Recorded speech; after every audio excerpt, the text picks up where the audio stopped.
Se tem Guaraná que tem gás, é o Guaraná Bambolê. E isso aqui não é uma propaganda. Se bem que se o Guaraná Bambolê quiser, só mandar inbox. Começamos aqui com supostamente o Cadeirudo no iceberg de medos da TV Cultura. Eu lembro dessa época do Cadeirudo. Qual que é a fita? Será que vai mostrar aqui? Passou numa novela real? Sei lá, eu sempre me perguntei que porra era essa. Ah, o Cadeirudo vai te pegar. Mas que porra é Cadeirudo, mano? Aí depois mostraram um vídeo de um cara que andava, parecia que tava assado. Pô, essa porra aí que vai me pegar? Era de novela, né? Nossa, como as pessoas eram imbecil. Não que hoje não seja tão imbecil, né? Mas antes as pessoas eram imbecil também, né? Acho que a conclusão que a gente chega é que as pessoas sempre foram, sempre serão e continuarão sendo imbecis. Bora lá então pros medos da cultura aqui. Cultura pode ser um programa, uma vinheta, uma propaganda, um desenho, o que for. Você estava assistindo a TV Cultura quando de repente alguma coisa te Aí, é o lobo mau que ia comer todo mundo, devorar, mastigar todo mundo do Castelo Rá-Tim-Bum. Fala pessoal, aqui é a... Ah, gostou? Nostalgia. Gostei. Nostalgia, sejam todos bem-vindos ao meu canal. E hoje eu venho aqui com o iceberg dos traumas, medos da TV Cultura. Eu não lembro desse ET, não. De outubro e eu resolvi fazer assim um mês assim mais dark, sabe? Então eu pensei, por que não fazer um iceberg de medos e traumas da TV Cultura? Claro que devem ter inúmeras coisas aqui que de repente você particularmente tinha medo, mas não vai estar nesse iceberg. Vou ficar pausando e cada vez que reclamar que eu tô pausando, eu vou pausar pra reclamar que estão reclamando que eu tô pausando. Só de sacanagem. Porém, você pode comentar depois aqui embaixo a respeito de suas experiências pessoais. Então vou começar das coisinhas mais populares, assim, que as pessoas comentam mais. E aí, conforme vai descendo, eu vou indo pras coisas mais obscuras, que as pessoas não comentam tanto, mas que davam medo na gente, né? Ou uma sensação de desconforto. E lá o Monstro da Palha. O Monstro da Palha é aquele, né? Parece um monstro, parece palha e tava no Cocoricó. Cara, esse aí é a clássica. Essa aqui eu já aviso que é clássica. Eu acho que todos aqui já se depararam com um desses dois episódios, onde o lobo aparece assustando geral. No caso do Castelo Rá-Tim-Bum, era aquele episódio do carnaval, onde aconteceria uma festa, fantasia no castelo. E, gente, dava uma sensação muito medonha nessa cena. Cara, olha esse cenário. Como que a gente conseguia ficar com medo e colocar uma verossemelhança com esse cenário? O que não faz sentido, porque quando mostra o castelo de longe na introdução, não tem nada perto dele. O que é essas casas aí? Onde está todo mundo alegre, com suas fantasias, curtindo as marchinhas de carnaval. E no meio nós vemos o lobo. Não só isso, né? As cenas que aparecem o lobo perseguindo, o lobo aparecendo no castelo, nossa, dava um desespero muito grande. Já no Mundo da Lua, era o episódio Medo do Escuro, onde as crianças resolvem brincar de teatro e... Esse eu não lembro não, mas eu assisti Medo da Lua também. Mundo da Lua, não. Medo da Lua é uma versão dark. Eu assistia Mundo da Lua. Lucas, não sei o que, diretamente do Mundo da Lua, que ele gravava num gravador. Meu sonho era ter um gravador daquele, Anumu, igual do Mundo da Lua. Eu não ia gravar porra nenhuma, mas eu achava muito legal. E a história? Era meio seriado de maconheiro, né? Porque tinha umas viagens que eu vou falar pra você. Ele falava, nossa, imagina se eu morasse numa ilha deserta. De repente cortava pra ele morando numa ilha deserta, com... sei lá, conversando com um guaxininho, umas paradas assim, era bem viagem. A escolhida é Chapeuzinho Vermelho. Enquanto dividem os papéis, João, vestido de lobo mau, desce até a cozinha para tomar um copo d'água quando acaba a luz e todos ficam desesperados e com medo. E claro que na imaginação do Lucas, a casa onde mora foi invadida por um lobo mau que devorou as crianças da série, uma a uma. É a mesma roupa que usaram do Castelo Rá-Tim-Bum, né? Em cenas até... Pô, deve ter custado caro isso aí, pô, é bem feito pra época, tem que aproveitar mesmo. Horizontes para uma série infantil. Outro clássico de traumas da TV Cultura foi o programa Catalendas, que era um programa de televisão infantil brasileiro exibido pela TV Cultura do Pará desde 11 de novembro de 1999, que focava em várias lendas nacionais. Porém, alguns deixavam a gente morrendo de medo na frente da TV, como o da Cabeça Voadora, da Maria Sangrenta. Cara, eu não assisti isso aí não, isso aí não passava na minha TV não. Mas sobre o assunto de ter uma vitrola e não ter discos, eu tenho discos e eu não tenho vitrola. Só queria deixar isso aí claro e eu fiz o pior. A do Mapinguari, do Lobisomem, a do Taxista e várias outras que arrepiavam mais que qualquer filminho de terror, convenhamos. Eu Claro nunca que os assisti bonecos, esse. né, assim, meio desengonçados, também davam medo. Assim, pelo menos eu tinha medo. Você também tinha medo? Se você tinha, comenta aqui embaixo. É tanta gente comentando sobre esse programa que eu coloquei logo na primeira camada. Deixa eu tirar Malango é um programa de televisão brasileiro, produzido pelo Estúdio Quanta e exibido na Rede Minas. E posteriormente também ele foi exibido na TV Cultura. O que acontece é que vários dos episódios tinham uma vibe, digamos, assustadora e bizarra para uma criança. Isso eu também não lembro, não. Sua adulta ainda tem uma vibe meio bizarra. E não só só pelos personagens, pela abertura ou a temática estranha de alguns episódios, mas também pelo quadro Histórias de Arrepiar. Então era um programa assim que ele já tinha uma vibe meio estranha. Tinha uns episódios assim meio estranhos, com os personagens estranhos, era uma coisa que deixava a gente meio que perturbado assistindo, pelo menos essa era a sensação que eu tinha. Outros tinham medo, tinham uns episódios estranhos. Isso mais, eu acho que nas primeiras temporadas. Mas uma coisa que marcou mesmo foi esse quadro aí do Histórias de Arrepiar. E aqui eu vou lendo só alguns relatos de pessoas que já assistiram a esse programa e assistiram a esse quadro. Teve um episódio que narra a história de uma criança que saiu correndo no shopping, entrou numa porta e quando foi sair estava sempre no mesmo lugar. Mano, que vibe Liminal Space isso aqui. E era um lugar escuro como um porão. Eu lembro dessa história das tripas muito bem. Era assim, era uma vez uma mulher que se casou com um homem que sempre exigia dela um jantar com um prato diferente todos os dias. O problema é que essa mulher não sabia cozinhar e então, para não vacilar com o esposo, ela sempre ia na casa da vizinha e perguntava como fazia tal receita. E aí a vizinha ajudava ela, tudo mais, e explicava como fazia a receita. Aí um dia o marido da mulher chega e fala que quer comer um ensopado de tripas. Então, Saudável esse relacionamento. né, a mulher foi perguntar pra vizinha como se fazia tal receita. Só que essa vizinha já tava meio cansada de ficar explicando o tempo todo. Então ela disse que pra fazer esse ensopado, olha isso, ela deveria invadir o cemitério, pegar um corpo aí, né, da pessoa que já se foi, né, e usar aí esse corpo pra fazer esse ensopado. Eu acho que vocês me entenderam aqui. E aí a mulher chega e faz isso mesmo, ela pega e invade o Pô, mas eu acho que depois que enterra, as tripas não ficam, assim, fresquinha pra poder comer, né? cemitério e faz isso aí. Aí chega de noite, os dois comem a sopa. Gente, que horror, que horror. Eu não sabia dessa história. E aí, quando chega na madrugada, a mulher acorda com os passos de alguém vindo da escada. E aí ela tenta é a acordar dona o marido, das mas ele tripas. não se mexe. E aí fica ecoando uma voz, falando, tipo, cadê minhas tripas, fulana? Cadê minhas tripas? E aí, desesperada, né? Ela diz pra entidade que as entranhas foram Cadê minhas tripas? Cadê minhas tripas? Específico, né, cara? transformadas em ensopado e não tinha mais como devolver. Aí o fantasma diz, se eu não posso ter as minhas tripas, então terei as suas. Gente do céu. Então uma mão esquelética surge da escuridão e segura com força a barriga da mulher e a arrasta para fora do quarto. No dia seguinte, o marido acorda, mas a sua mulher havia sumido. E desde então nunca mais se ouviu falar dela. Então aqui eu só Ia ser legal se ele acordasse e tivesse só as tripas, né? Ia fechar ali o arco. tô falando um pouquinho desse programa pra vocês, que apesar de nas temporadas mais novas, coisa assim ser mais light, Dango no passado, Balango, a nunca coisa era vi bem isso na minha pesada. vida. O Monstro da Palha era um personagem Ah que lá. aparecia em um clipe musical do Porquinho Astolfo. E, gente, toda a pegada do clipe e da música é bem estranha. Resumindo pra vocês, o Porquinho Astolfo se depara com o Monstro da Palha. O coitado não consegue pedir por socorro e ainda por cima é enfeitiçado para cantar sem parar para assim a sua mãe achar que está tudo bem. É claro que o final do clipe é bonitinho, né? Afinal de contas, estamos falando do Cocoricó, não do Dango Balango. Ele se livra do Monstro da Palha, mas não deixa de ser assustador para as crianças. Eu não lembro desse aí do Mãos da Palha, não. Devo ter Pra quem visto não se assim. lembra, Ilha Rá-Tim-Bum foi uma série da Nossa, exibida em Ilha Rá-Tim-Bum, eu 2002, que conta a assistia. história de 5 Eu assistia, mas na época eu era meio adolescente e não podia falar que eu assistia. Então falar, você assistia Rá-Tim-Bum? Não. Eu? Isso aí é pra criança. Eu. Assisti, hein? Nossa, achava super legal. amigos que ficam presos em uma ilha. Então, além de salvar a ilha do vilão nefasto, as crianças ainda precisam de um plano para voltar para casa. Eu particularmente nunca tive medo da série ou dos personagens, mas conheço muitas pessoas que se assustavam com a aparência de muitos dos personagens, como o nefasto, a família de coisos, a planta carnívora ou até Pô, eu adorava a Família de Coisas, cara. Eram os melhores personagens. Enrosquei aqui. mesmo a aranha gigante Nhan Nhan Nhan. Se você tinha medo de algum personagem dessa série que eu não citei aqui, comente aqui embaixo. Um Banho de Aventura foi uma série da TV Cultura exibida em 1989. Ah, eu já não lembro criado e também, não. dirigido por Bia Ilha Rá-Tim-Bum, ele é meio moderno, não é muito antigo, não, Venom. Ele é anos 2000 ali, mais ou menos. Se for desse negócio de jovem, eu assisti o filme da Barbie nessa vida. Não tem problema assistir, pô. Só que, tipo, na minha época eu não falava, não. Você assiste? Não, pô. Eu assisto, sei lá, que era legal assistir naquela época. Não sei. Eu assisto Dragon Ball só, pô. Não assisto Cocoricó. É pra minha cara. Eu assisto Dragon Ball. Igual Backstreet Boys, todos gostavam e ninguém falava. Pô, não era nem que eu gostava ou não gostava. Eu só conhecia as músicas que tocava ali, que eram as mais famosas. Eu até achava legal. Mas não podia falar eu gosto de Backstreet Boys, porque eu conhecia duas músicas. Tanto que hoje eu devo conhecer as três também. Não posso não ter opinião formada, não.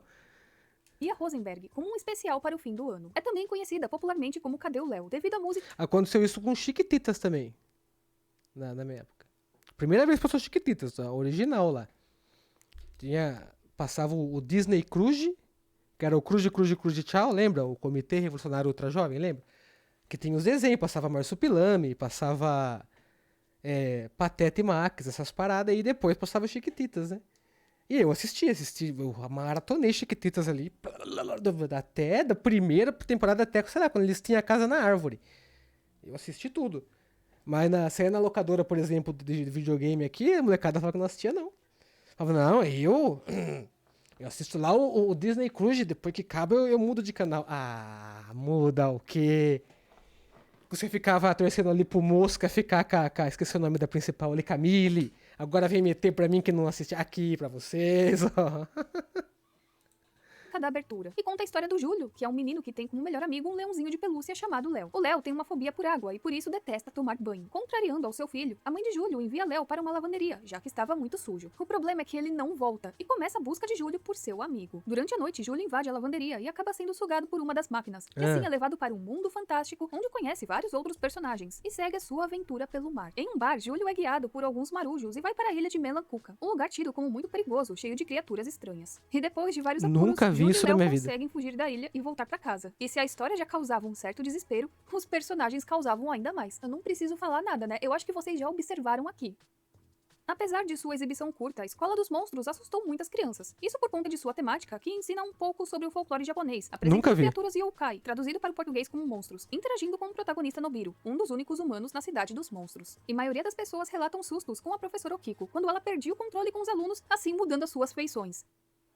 Pô, Mas, parece mó rapaz, legal. quem diria que o senhor aracnídeo seria o pioneiro na harmonização facial?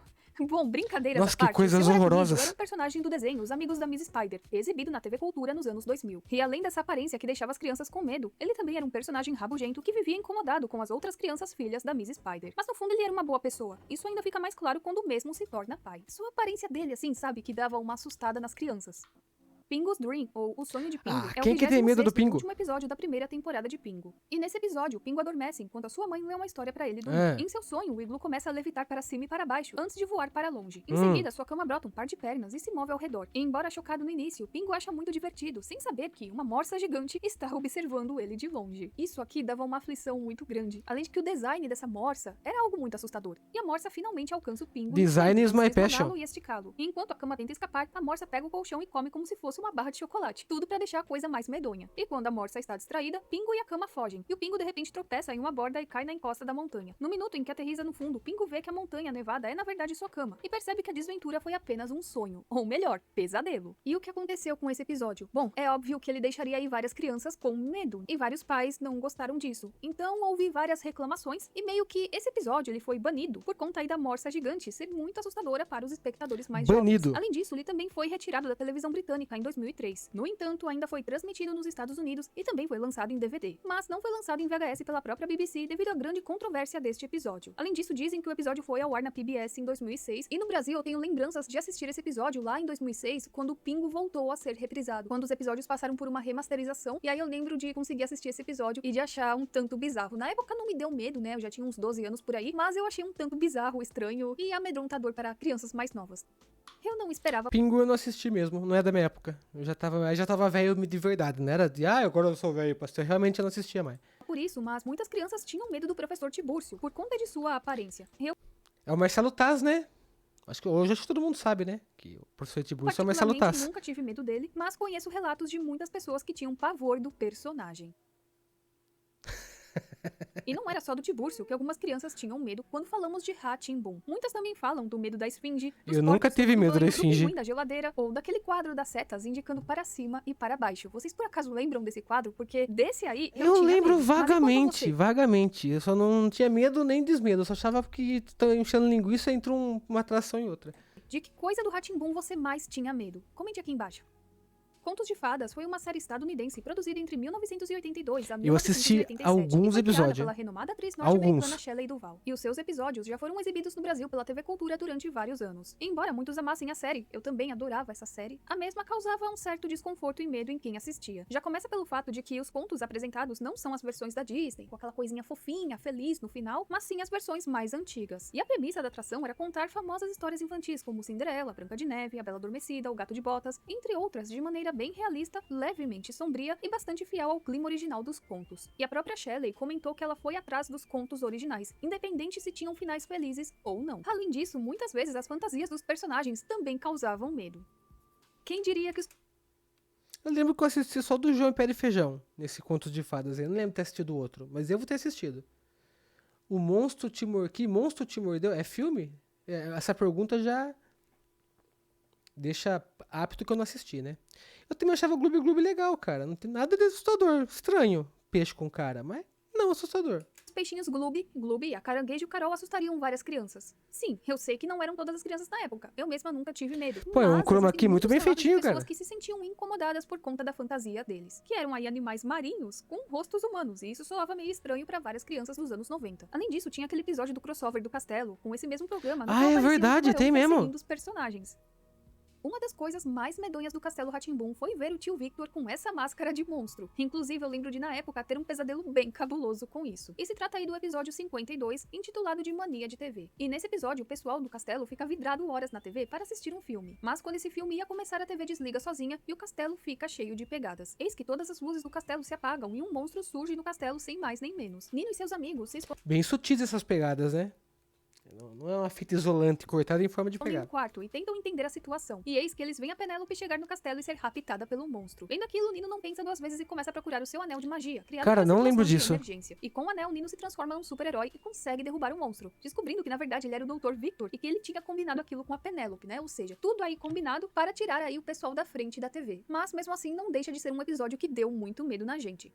Apesar do Sítio do Pica-Pau Amarelo ser uma série infantil, havia muitos momentos ou personagens que causavam medo em várias crianças. Não era da Globo? Acho que teve uma versão que passou antes na Cultura, Sejam né? as versões mais antigas ou as versões mais novas. E ambas foram exibidas aí na TV Cultura. Um exemplo disso é a personagem Cuca. E claro, o clássico episódio do Minotauro. A Fundação SOS Mata Atlântica é uma ONG brasileira que atua em favor das florestas, mares e cidades, trabalhando Tá. pela melhoria da qualidade Que de isso aí vida tem das que ver pessoas. com- E bem, uma de suas vinhetas É. assustou muitas crianças. E eu lembro que essa vinheta passava direto na Cultura, seja de manhã, seja de tarde, seja de noite. E sim, eu estou falando dessa vinheta mesmo. Eu não Parece vi, uma não. sombra negra engolindo os animais, aí ficava essa música invertida. Era algo assim bem medonho, né? Quem aqui teve medo do radialista do castelo? Eu ficava com muito medo do radialista do castelo, sério. Que era um quadro de um radialista que trazia grupos musicais, corais, fanfarras e instrumentistas mirins. E não é um quadro assim muito comum, sendo que ele aparece em poucos episódios. Não sei como, se por eu exemplo, lembro o episódio disso. Som do Silêncio, Levanta Poeira ou Rei Abacaxi. Mas quando ele aparecia, dava muito medo. E um dia que acharam que esse boneco seria agradável pras crianças, sério. Eu fico pensando em quem trabalha, né, criando bonecos. Se bem que hoje em dia a coisa tá bem melhor. Mas lá nos anos 80, nos anos 90, gente, como é que eles achavam que isso aqui ia ser agradável para Era o que tinha, fia. Era EVA e cola quente, era o que tinha pra fazer boneco. as crianças? Eu lembro desse rádio fazendo assim, só que eu não lembro dele. Eu sei que você ficava meio perturbado ou com medo de alguns episódios do Mundo da Lua. Talvez não, né? Mas eu conheço muitas pessoas que ficavam sim. Por isso, eu adicionei ele aqui nesse iceberg. Claro, eu já mencionei o clássico episódio do Lobo aqui, mas tinham outros episódios que, talvez pra quem era assim mais adolescente, assim, não tão novinho e assistisse a série, não desse tanto medo. Mas pra quem era criança, era algo assim meio assustador, sabe? Um exemplo disso é aquele episódio onde mostrava o Lucas imaginando, né, que ele realmente consegue ir com a sua irmã pra Lua e acaba conhecendo a Mona Lisa. E em determinado momento aparecem esses alienígenas azuis. Tinha um episódio do controle Eu tô falando que, ó, o pessoal que escrevia essa série aí, ele vai pra Lua e encontra a Mona Lisa. E depois uns ETs azuis roubam a irmã dele. remoto que no final ele fazia a família inteira sumir. Pô, esse no controle remoto eu lembro, hein? O clique de Adam Sandler copiou esse episódio. E isso era algo que me deixava meio que com medinho, né? Imaginando, nossa, e se isso acontecesse de verdade? Tinha aquele episódio da Gripe e da Grife, onde os dois garotos roubavam todas as roupas do Lucas. Isso aí eu não lembro, não. É o quanto custou o outfit versão anos 90. Sim, deixando ele sem nada mesmo. Eu acho que ele só ficava com os pares de meia, alguma coisa assim. E tudo isso no meio da rua. Agora imagina esse episódio na mente de uma criança. Sabe quando você tinha aqueles pesadelos que você ia pra escola sem roupa ou de pijama? Eu acho que é uma sensação parecida. Ou aquele episódio que ele acaba zerando o Blisto, aí na imaginação do Lucas, o Blisto aparece lhe dando o direito de realizar um desejo pelo feito. O Lucas então deseja ser invisível e inaudível para assustar todo mundo. Só que com um susto, o Orlando desligou a energia da casa. E o Blisto some deixando o Lucas daquele jeito, né? Aí ele não consegue mais voltar a ser visível. Olha que problema isso, Brasil. Nossa, meu celular que tá morrendo, ele tá morrendo mesmo, cara. Ele tá se mexendo sozinho aqui. Tinha Fiesp, SESI, Senai, tinha bastante desses aí que participava pra construir não, pra produzir esses shows aí. Né? Invisível e inaudível. Depois disso, ele ainda descobre que o videogame havia queimado e ele não teria como reverter a situação. E o Lucas tenta fazer de tudo pra ser notado, só que ninguém percebe a existência dele. E como eu já falei antes, para uma criança maiorzinha, Epa, jovens ou eu ficaria mais puto quando o videogame tá queimado do que eu tô invisível. Ô caralho de celular. Desculpa, gente. Continua aqui. Não fique invisível e se seu videogame queimar, sinto muito. Compre outro na Taverna Game Shop. Adultos, talvez assim não dê medo ou desespero, mas pra uma criança pequena isso é um prato cheio. Eu particularmente me senti assim com aquele episódio do campeonato de videogames. Round the Twist, ou A Família Twist, é um seriado infantil australiano com a temática de fantasia sobre 3 crianças e seu pai viúvo, que vivem em um farol na cidade costeira fictícia de Port Miranda, e se envolvem em muitas aventuras mágicas e paranormais. Alguns episódios não tinham nada demais, não causavam medo nem nada, mas outros davam um certo medinho sim. Como por exemplo o episódio do espantalho, aquele do esqueleto no banheiro, o da boneca ou aquela cena do fantasma. Nunca assisti esse episódio, esse seriado, nada disso aí na minha Ok, vida. isso aqui pode parecer muito besta, talvez seja coisa só minha, mas eu tinha medo da vinheta de Cubos da Cultura e eu queria saber se alguém mais tinha. Aí acho que é coisa só sua, filha. Eu espero que você encontre ajuda adequada aí pra lidar com esse tipo de trauma. Engraçado que hoje eu amo essa vinheta, e sério, me dá uma saudade tão grande quando eu assisto, mas eu não sei porque quando eu era criança eu tinha medo dessa vinheta, ainda mais no final com a musiquinha. Queria saber Tudo bem, eu já falei que tinha um amigo meu que morria de medo do Dalsim. Ele jogava Street Fighter sozinho na casa dele, ele falava. Lá eu podia enfrentar ali o Blanca, o Sagat e tal. Chegava no Dalsim, eu deixava o controle lá fora, esperava ele matar pra poder começar de novo. Ele só conseguia zerar se não aparecesse o Dalsim. se mais alguém aqui também tinha medo ou se era só eu, né? Não era eu uma criança muito normalzinha. Eu já falei desse programa aqui no Iceberg, mas agora é hora de falar dos desenhos apresentados nele. E eu nem preciso falar aqui que vários deixavam a gente com medinho, né? O Nicolau e a Turma do Quintal, histórias do Eu sei o que vocês pensaram. Urso, Vovô Cornélio, e alguns afirmam, né, que até do coitado do Ernest eles tinham medo. Contos da Meia-Noite era um programa onde grandes autores inspiram estrelas da arte cênica a contarem contos ou poemas. E ele tinha essa pegada toda, assim, dark. Então, imagina uma criança que, sei lá, tinha essa imagem de, nossa, TV Cultura, né, canal infantil. Nunca vi bonitinho. isso. E aí um dia troca de canal e tá passando Contos da Meia-Noite. Isso já aconteceu comigo, de curiosidade eu quis saber o que tava passando na Cultura, porque às vezes passavam uns curtas no Zoom, e aí tava passando esse programa. E eu lembro, assim, que eu não fiquei com medo, mas eu me senti meio perturbada assistindo aquilo. Vila Sésamo teve a sua estreia brasileira na TV Cultura e Rede Globo no início. Cara, eu nunca assisti Vila Sésamo, não é da minha época. E quando eu, sei lá, não assisti, nunca vi. Eu pego pouca referência de Vila Sésamo porque depois eu fui ver no Google quem que era. Quem que eram os personagens lá, que tem bastante referência em seriado americano, né? Se você parece não sei quem, você parece não sei quem, eu só fui entender depois procurando no Google. Nunca assisti um episódio. Dos anos 70, fazendo um grande sucesso com aquela geração. Inclusive, Vila Sésamo depois ganhou mais 2 temporadas novas no Brasil, sendo ainda bem popular com as crianças. Mas uma coisa que assustava muito na primeira versão era o primeiro Garibaldo brasileiro, que tinha todo esse jeitão assim desengonçado. E esses olhos aqui... Ah, é verdade, o Garibaldo eu fui saber quem era, porque em Todo Mundo Odeia o Chris lá tem a Garibalda na 4ª temporada, que falam que a menina parecia a Garibaldo da Vila Sésamo, fui saber que era esse. E não parece. bem esbugalhados. 4.380 e fucking 4 episódios. Aí, One Piece, você achando que isso é a outra bolacha do pacote. E ainda bem que nas outras versões, o Garibaldo aí já ganhou uma aparência assim, mais amigável, sabe? E aqui eu nem tô falando do fato de ser igual o Garibaldo americano. Não, é que realmente, né, essa primeira versão do Garibaldo assustava muitas crianças, por conta aí desse jeitão dele. Eu acho que talvez a imagem em preto e branco e o fato dele ter esses olhos assim, né, meio saltados. E na versão de 2007, por exemplo, a gente já tem um Garibaldo mais calmo, aparência assim mais bonitinha, sabe? Ele tinha a voz do Júlio, então era algo assim que já não dava medo. Embora eu conheça pessoas que tinham medo sim desse Garibaldo mais recente, mas esse aqui, essa primeira versão, era algo assim que assustava. Pô, esse primeiro Garibaldi é 220, hein? É zoião estralado e vai pra lá, vai pra cá e bica e aperta a bexiga, e o outro só dá a mão e brinca com as crianças, né? Olha que diferença. Bastante. A Cultura sempre deu espaço aos mais variados tipos de curtas animados e filmes sem aquela pegada hollywoodiana. E isso não é novidade. Quem aqui é dos anos 70 ou 80 vai se lembrar do programa Lanterna Mágica, onde eram exibidos aí vários curtas animados de vários cantos do mundo, e com várias técnicas de animação e temáticas diferentes. Depois criaram um programa Zoom com a mesma premissa do Lanterna Mágica e Coitada das crianças. Trazer das crianças chorando escrito 4384. Aí um cara perguntou o que significa esse número, outro as crianças que ele pegou. 4.384. desse aí que eu tenho mais lembranças. Pô, eu nunca achei, se bem que não é da minha época, né? Acho que não tem nenhum personagem assim que eu tinha medo a ponto de... Igual esse meu amigo aí de sair da sala. Sei lá, acho que não, cara. Ah, e nós também tínhamos o Zoom Zoom Zoom, que tinha essa mesma premissa, só que era mais voltada para o público infantil. E quanto a filmes, nós tínhamos o famoso Matinê Cultura, voltado para as crianças, e aí de noite tinha o Mostra Internacional de Cinema. Eu acho que também tinham outros programas, né, que exibiam filmes mais no horário da noite. E esses filmes já tinham uma pegada mais madura, os que iam no horário da noite, e era mais voltado para os adultos. Porém, no meio de tantos curtas, sempre tinham alguns meio medonhos ou tão bizarros, que na época Eu nunca assisti esses filmes que passavam nesses programas da Record, porque eu achava chato. Simplesmente por isso. Eu tava passando lá, sempre que tava passando um filme na Record, eu assistia um pedacinho e falava, que negócio chato.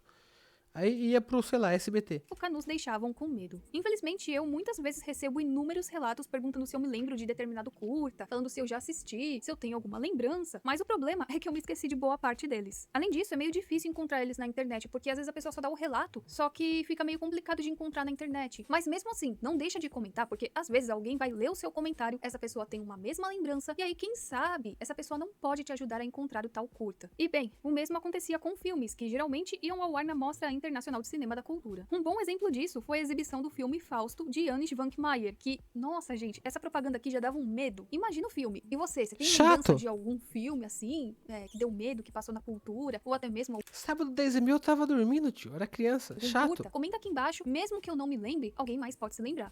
Zero é um lugar estranho, onde manivelas fazem o Sol e a Lua aparecerem em um único botão, e é capaz de acender um céu de estrelas. O Sr. Z, seu governante, passa os dias lendo memórias alheias e dando ordens para fulano, seu assistente. E neste mundo esquisito, tudo é chato e sem graça, até aparecer uma pequena criatura, que com seu canto mudará para sempre a história daquele lugar. E o Zero era uma peça exibida no Teatro Rá-Tim-Bum, e devido à aparência dos bonecos, muitas crianças tinham um certo medo aí, desse episódio do Teatro Rá-Tim-Bum. Não é que seja ruim, longe disso, mas dependendo aí do design da marionete, do boneco, acaba sendo algo meio medonho pra... Pô, mas essas crianças também, tudo acha medonho. Vai tomar no cu, crianças. Que isso? É uma bichinha ali, ó, fofinho, bochechudinho.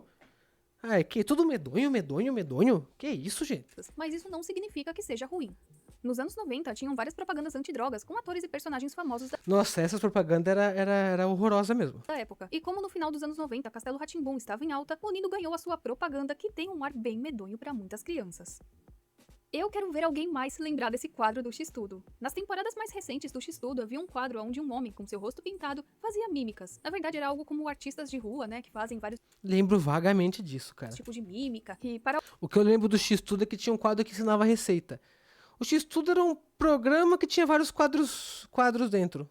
E um dos personagens era um X vermelho com uma cara assim no meio, que era o X. Era tipo, tinha quadro ensinando receita, tinha essas coisinhas, um programa com vários mini quadros. Para alguns, o silêncio, o ambiente todo branco e o rosto pintado do artista causavam aí uma Salpication. sensação de desconforto ou medo. Bom, eu vou encerrando esse iceberg por Acabou? aqui, eu espero que vocês tenham gostado. E, gente, existem muitos medos, né, muitas coisas. Pô, gente, ó, nostalgia, quem quiser ver depois lá de novo, achei bem legal o vídeo, hein? Muito bom.